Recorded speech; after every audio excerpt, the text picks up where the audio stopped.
As parents who deeply love our children, we often worry about them. What if they get hurt? Or what if people are mean to them? Or what if, despite my best efforts, I still manage to mess them up somehow?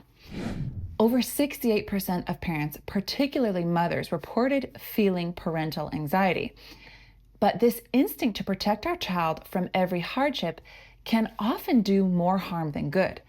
Our anxiety doesn't just affect us, it affects our children as well. So when we let fear take over, we tend to be more likely to micromanage and overprotect and unintentionally prevent them from having those experiences that they need to grow.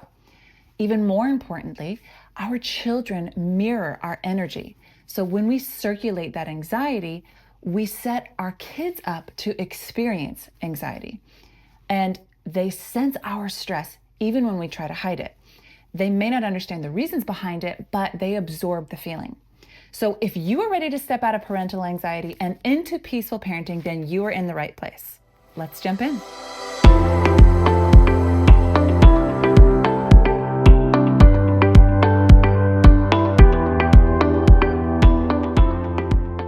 Okay, let's problem solve. I'm going to give you 3 powerful ways to reduce parental anxiety and to foster a healthier and more peaceful home. First, we have slow down.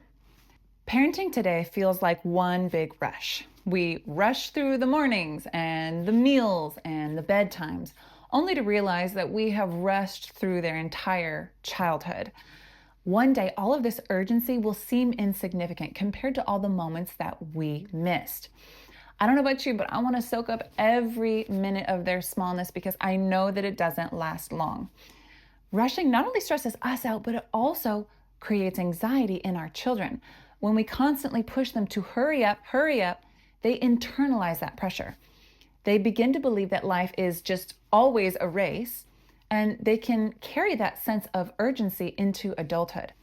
Instead of pushing them along, adjust your schedule to create more breathing room. So wherever you tend to be rushed, add in a 30-minute cushion. So this is just 30 minutes of extra time in that routine. So bedtime struggles, most parents find that they can ditch the bedtime rush simply by starting the routine 30 minutes earlier. Or if you find that you're always rushing out the door and you're often calling, come on, let's go, get your shoes on in the car, adding that 30-minute cushion can make a huge difference so your kids can take their time and so that you don't miss out on all those little moments every day with your kids that can bring so much joy. Any area where you find that you are consistently having to rush your kids is actually a sign that you need to make the adjustment. So when we slow down, we create that space for connection and for patience and for presence. Next, acknowledge your feelings.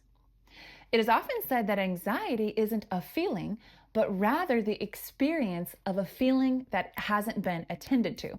So the next time you feel anxious, pause and ask yourself, is there some emotion that I'm avoiding right now? Because when you ignore emotions like frustration or fear or sadness, it can actually be a major contributor to anxiety. If we don't model emotional awareness, then it can make it so our kids have a harder time learning it as well. Instead, we can show them what emotional health looks like by naming our feelings out loud. So that might look like, oh, okay, I'm feeling frustrated and I need to take a moment to breathe.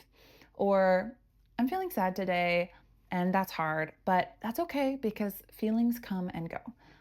We sometimes hesitate to do this because we think that it's going to destabilize our kids, but the opposite is true. Children are surprisingly perceptive, especially when it comes to the feelings of their primary caregiver. It's likely that they already sense that something is going on, and without understanding the context, they can assume that they are the cause. So naming our emotion actually helps the child to feel more secure because they can understand and process through what is happening. This ends up laying the groundwork for developing emotional intelligence. 3, let go of striving for the ideal childhood. As parents, we often feel responsible for crafting this perfect childhood.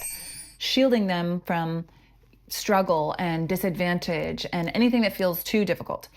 But life doesn't work that way. And our children are far more resilient than we often realize. So instead of striving for perfection, embrace the truth that challenges won't break your kids. They'll actually help them to grow. Of course, we want to do our best, but we won't always be able to create the ideal situation for them, and that's okay. What truly matters isn't eliminating any potential hardship, but rather being able to guide our children through it with confidence and support. So instead of fearing their struggles, we teach them how to overcome them. We let them experience frustration in those small, everyday ways, and then we are the empathetic companion for them instead of their rescuer. So when your 3-year-old is struggling to get his arms into his jacket, resist the urge to just step in and fix it.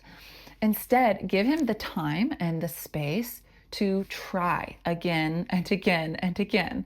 So you might say, oof, that's tricky. Let's try it again. This time, make sure the arms are right side out. And that 30-minute cushion that I mentioned earlier is very helpful here.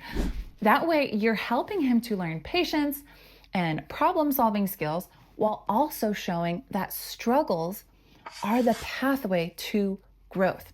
That ability to handle frustration is one of the most important skills for their growth and success long term. Don't rob them of that by rushing in and just fixing everything right away. Instead, be the steady presence that reminds them that they are capable. Show them through your confidence in them that they are stronger than their challenges. Here's an empowering phrase that you can use in moments just like this. You can do hard things and still be okay. You're that strong. This is one of the phrases that I teach you in my free mini class, 5 Phrases to Simplify Parenting, so that you can foster mutual respect while maintaining boundaries, simplify your communication with an easy to remember script, and de-escalate tough moments with confidence and calm. So if you want access to that, just comment Simplify Parenting below, and I will send you the link, or you can get that in the description. Trying to craft a pain-free, struggle-free childhood is not only impossible, but it creates anxiety because I think deep down we know that we just can't control everything. When we embrace life for all of its messiness and unpredictability, we free ourselves to live with more peace. And our peace is our children's peace. When we learn to manage our anxiety, we can teach our kids to navigate the world with more confidence and resilience. I hope that you were inspired by this today. In the next episode, we'll be diving into the #1 complaint of parents today, which is parental overwhelm. Thank you so much for watching, and I'll see you in the next one.